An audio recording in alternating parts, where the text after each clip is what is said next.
I'm Cassandra, the Digi Dame. In this video, I'm going to be explaining what colour profiles are. So if you've recently worked with a graphic designer or a brand designer, they should have prepared and explained all of your colour profiles for you. But if they haven't and you're feeling really confused, hopefully this video will help you out. So colour profiles are different colour systems used for different purposes. So some colour profiles are used for web, so viewing colours and graphics on your computer or device, and other profiles are for printed goods such as business cards or brochures. And they all have these cute little acronyms that are very confusing if you don't know what they are. So there's several different ones. Actually, there's quite a few, but I'll just go through the main ones in this video so you understand what they are. Firstly, I'll explain what they're helpful for. So I explained that some are for web and some are for print. On web, you have a higher gamut of colours that you can see. Printing's more limited because there's only a certain number of ink colours that can be used, if that makes sense. Also, colour profiles are really helpful for colour consistency. So you don't want the colours on your website, for example, to look really different when you get your business cards back. The colour looks really, really different. So my main brand colour is orange. I don't want my business cards coming back and the orange on there looks completely different to the way it does on the website. So I hope that makes sense. So the first profile is CMYK. So that's a full colour process for printing. It stands for cyan, which is C, magenta is M, yellow is Y, and black is K, because it's confusing if there's blue. So cyan is blue, by the way.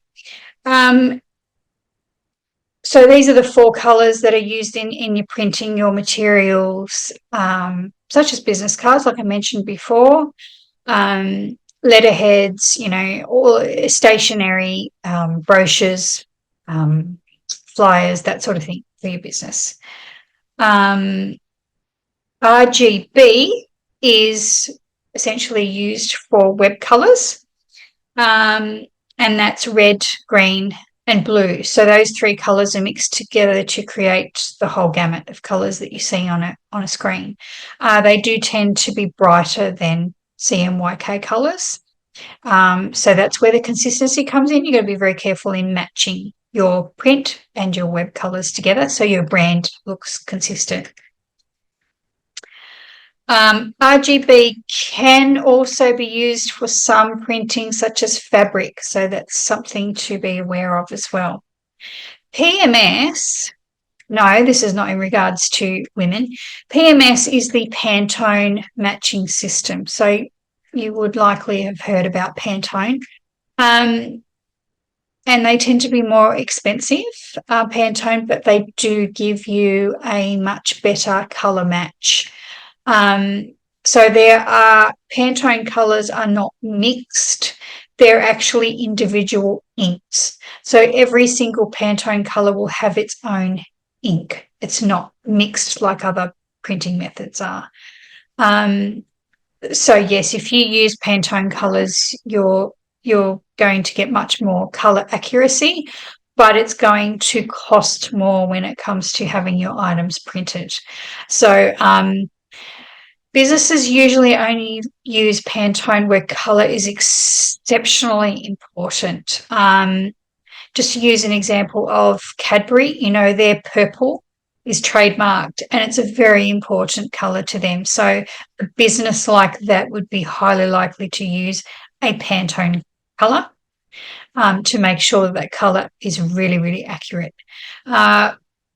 Most small businesses wouldn't need to use Pantone colours unless it's exceptionally important to you that it's really, really accurate. I've never used Pantone colors in my business, just as reference.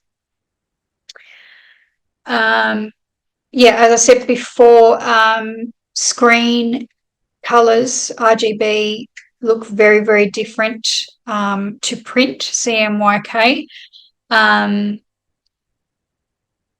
But it's best to use the RGB for web and the CMYK for print.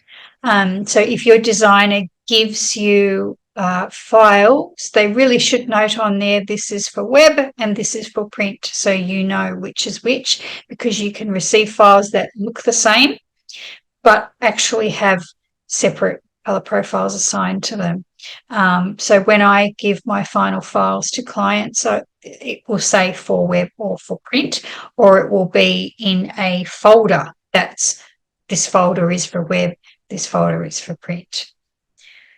That's basically it. I hope that's helped you a little bit to understand the differences. Hopefully, if you're talking to your graphic designer, you can be a bit more aware of what they're talking about. I also have a blog post on this and more information about this on my socials. But if you have any further questions, just reach out and ask me, and I'll be happy to help you where I can.